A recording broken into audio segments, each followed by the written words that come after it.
Hi, welcome to SBR Sports Picks. I'm Peter Loshak. We are talking right now with SBR contributor Ian Cameron. We're taking a look at the opening lines in Major League Baseball for Tuesday, May 31st. Ian Cameron, thanks for being back with us. The first game I have to ask you about, the Cubs, once again with Jake Arrieta starting. Now, I know you don't like to take big favorites in baseball. I know that. But I'm sure you are also aware the Cubs have won, what is it now, like 25 starts in a row with Arrieta, which means that like over his last 25 starts, the appropriate line for the Cubs in those games should have been minus 2,000 every time out. Here against the Dodgers, you know, they're opening at minus 225 at Pinnacle, minus 240 at Bookmaker. Arrieta, didn't have a good start his last time out, but they won again anyway. Going up against Kazmir, very hittable, very vulnerable, even though he's coming off a game where he struck out a lot of guys. I don't know. What do you think? Take a shot with the Cubs, even at the opening line of minus 225, 230, whatever you can get? Yeah, it all depends on your value threshold, Pete. And for sure, from my perspective, I'm not stepping in front of the Cubs with Arrieta on the mound. That being said, here's Arrieta finally in his last outing against St. Louis, struggling, getting hit around a little bit. 4 runs allowed in that particular. I think that was a little bit anomalous. Or do you think that is indicative of maybe Arrieta coming back down to earth in upcoming starts? That's a wait and see for me, and that's why I wanted to bring that start up. 4 runs on 7 hits in 5 innings, was getting hit around, was not overly that sharp, that crisp, that dominant that we're used to seeing from Arrieta. Yet what happens? The Cubs still find a way to win that game 9-8. They give them a ton of run support, and the bullpen's able to hang on and close it out in the latter innings. Jake Arrieta, even on a game when he doesn't pitch that well, he's got that that electric light orchestra, strange magic working right now, and he just right now is just winning start in and start out, even on a day like that where he doesn't give you his best. So this is going to be an interesting start. Fascinating to observe because he finally gets hit around just a little bit. Does that continue here, or does he get back on track and just be right back to that dominant Arrieta that we've seen for the better part of the last year and a half here with the Chicago Cubs? That remains to be seen. The Dodgers lineup, can you trust them to hit quality pitching? They've been a little bit disappointing this year. That is for sure. The LA Dodgers from an offensive standpoint. They've had some big games, but they've also had some games where they've also been shut down. And Jake Arrieta, when you look at it against the LA Dodgers, faced them just once last year, but boy, it was dominant stuff. I mean, a complete game shutout over the LA Dodgers last year. So we know Arrieta does have a track record of pitching well against the Dodgers. That's something they're going to have to overcome here in this game. And I'm just not a big fan of Scott Kazmir. Let's give him some credit for his last start against Cincinnati. 1 run allowed in 6 innings of work in that outing, 2 walks to 12 strikeouts. But overall, I've just not been a big fan of what I've seen from Scott Kazmir. A little bit diminished stuff at this stage of his career. His road numbers actually not bad from a win-loss record standpoint, but still, the ERA tells a different story. 6.26, 19 runs allowed in 27 innings pitched on the road. I definitely would have some trouble trusting him to shut down the Cubs, and it is worth noting, Cubs against lefties, there hasn't been a big difference between them from the right hand or the left hand side, still averaging 5.82 runs per game this season, the Chicago Cubs against lefties. I would not talk anyone out of betting the Cubs in this start. I want to see if Arrieta can bounce back, but I'm definitely not looking to go against him, that's for sure. Okay, fair enough. And then let's talk about the Mets game that goes tomorrow. Maybe you could help me figure out the Mets a little bit, because I was all over the Dodgers when Urias started against the Mets. Then the next day I was all over the Mets when they had Syndergaard starting and they got blown out. And then today I was all over the White Sox. Looks like they're going to lose. So that's 3 straight horrible picks involving Mets games. And now I want to ask you about the Mets game tomorrow with Matt starting against Latos. Now, Matt obviously has been absolutely lights out. So that's probably going to continue unless he winds up with an injury. There have been some very faint rumors that he's been having his elbow examined, but until he gets injured, I think we can expect him to be lights out most of his starts. And Latos, of course, coming crashing way back down to earth, getting hit start in and start out. The White Sox, we know, haven't really been winning, having at times problems hitting. Then when they hit, they still lose.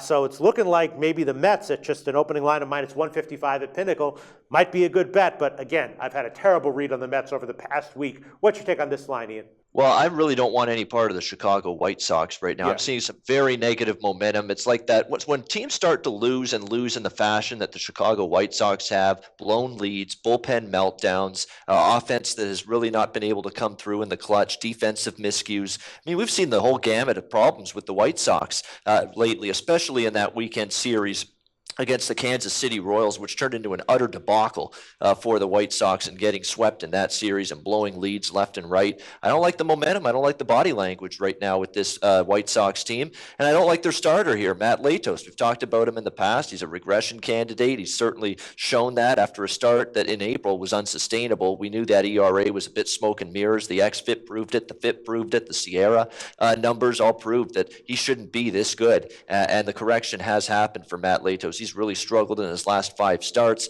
He's given up 4 runs or more in 4 of those 5 starts. The home runs have been an issue. You look back his last 5 starts, we've seen Matt Latos allow 7 home runs in those last 5 outings. So he's had trouble keeping the ball in the park. New York Mets, another one of these teams where their lineup can go hot and cold. There's no question about that. We've seen them have some big games, and then we've seen them struggle. I mean, you look at the last 2 games of the Dodgers series, they scored 3 runs in those 2 games combined. So it's a very spotty, erratic lineup from a production standpoint that the New York Mets have. But they may not need to score many runs here with Steven Matz, because Steven Matz has been doing a very good job for the Mets this season. His numbers are very strong overall, 2.36 ERA, Mets 7-1 in Steven Matt's 8 starts, coming off a gem, really, in his last outing against the Washington Nationals. 8 innings of 4 hits, shutout ball, 1 walk to 7 strikeouts. So really good signs from Steven Matz. And the White Sox, a little bit decent lineup they've been against lefties. That would be the one concern, but I just don't like what I'm seeing from the White Sox right now. The lineup's been spotty. The bullpen, which was one of the best bullpens, Peter, if you'll remember, in the first month or so of the season, they've just completely crashed and been awful in the last week or so. So there's some issues the White Sox have to figure out. When these teams get on a losing streak and really start to struggle, I have a hard time finding reasons to bet on them, especially when you got a mediocre arm like Latos on the mound supporting them. The Mets money line wouldn't talk anyone out of that. Maybe Mets run line too, -1.5 to go for a little bit of more bang for your buck at a plus price to maybe get the Mets to win this game by 2 runs or more. Okay, sounds good. And then I've had a terrible read on the Mets, but I've had a pretty good read on KC, actually. I know they're dealing with a lot of injuries, but they have been winning recently, and I've been on that train, and I kind of like them tonight again, even though I know they are dealing with a lot of injuries. Tomorrow, they opened as a small home underdog against Tampa Bay, and Smiley started out with a run of great starts this year. He's come crashing down to earth, though. He's very mediocre now, so the starting pitching, to me, looks roughly like a wash. I'm thinking that KC, not huge value here, but they should probably be a small home favorite as opposed to a small home dog. And I'd be looking to take them on the opening line of +107, unless you think there are too many injuries, and this line is a little bit of a trap. What do you think? Well, you know what? It's Kansas City or nothing for me in this game. The Tampa Bay's got issues right now, and there's going to be some things right now that people may not be aware of in terms of the injuries that they're dealing with. Logan Forsythe and Kevin Kiermaier are not big-time superstar, household names, but boy, do they affect this team big time. Logan Forsythe's a good hitter, so is Kevin Kiermaier, and they're both great defensively. I mean, Kevin Kiermaier has been one of the better center fielders in baseball, I think, defensively for the last couple of years. I mean, he can track down fly balls with the best of them out in any spacious center field confines, and not having his glove out there in the outfield for this Tampa Bay Rays team, it really makes them a worse team from a defensive standpoint. So these are under the radar injuries that, the betting markets aren't really adjusting for as much probably as they should.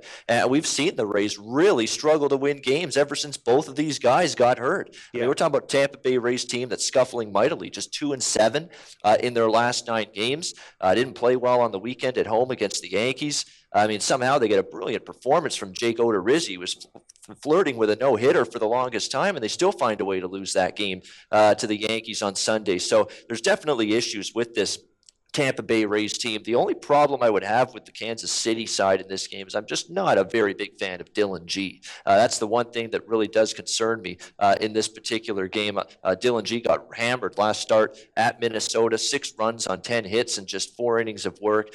Previously to that, a little bit better in his other 2 starts against the White Sox and Braves. 1 run allowed against the White Sox in 5 innings, 3 runs allowed in 5.1 innings against Atlanta, so a little bit better in his first 2 starts. I have a difficult time trusting him here, but there's no question I don't want any part of this Tampa Bay team right now. They're not in good shape. I'll lean to the Royals, maybe better than that. Second half Royals bet makes some sense to me in this game. Once you get Dylan G out of there, their bullpen is definitely better and deeper than Tampa Bay's. Maybe a chance for the Royals to have the better of it from the 6th inning and beyond in this game.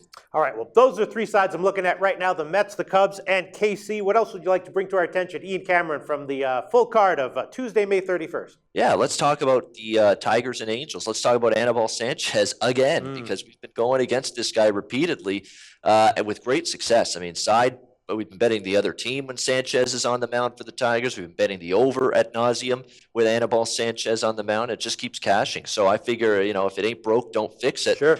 We're going to keep going with that same drum, beating that same drum here with Anibal Sanchez on the mound Tuesday night in LA against the Angels. What can you say? He's been repeatedly roughed up, 4+ runs allowed in 5 straight starts, 23 runs allowed in his last 30 innings pitched. How about his walk rate? I mean, he's allowing almost 5 walks per 9 innings this season. That is just an absolutely abysmal number.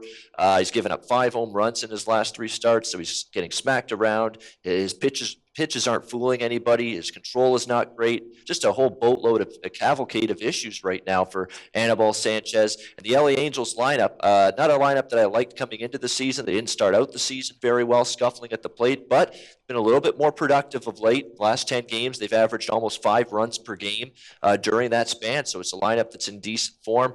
On the flip side, the Angels are going to have Hector Santiago on the mound in this game. He was awful last time against Texas. 6 runs, only lasted 2.1 innings. Hasn't pitched well here at home. 5.68 ERA and 4 home starts. His overall ERA 4.58, but his FIP, xFIP, and Sierra are all higher than that. So that's some real bad concerns that I have for Santiago. He's not a guy I overly trust in this game. That being said, he did have a decent outing against Detroit in this ballpark last year. He shut him out in 7.1 innings. So for that reason only, even though his current form hasn't been good this year, I think I will give Santiago a slight edge here over Anibal Sanchez. The overs, as I've said, with Anibal Sanchez on the mound, 9-1 in his last 10 starts this season. Tigers just 3-7. In 10 games with Sanchez on the mound, 1-4 on the road with Sanchez on the mound, and 0-5 in Sanchez's last 5 starts. I'm going to go side and total one more time. Probably like the total here more than I like the side. I'm going to go LA Angels as a slight home underdog. You can get around +110 with them, +105, +110. And the over at 8.5 runs at pretty much even money. I think Angels and over. Let's see if we can cash another side and total winner against Anibal Sanchez, who continues to struggle start in, start out for the Tigers. Sounds good to me. Ian Cameron, thanks for your thoughts as always. Thanks, Peter. Enjoy the games and good luck.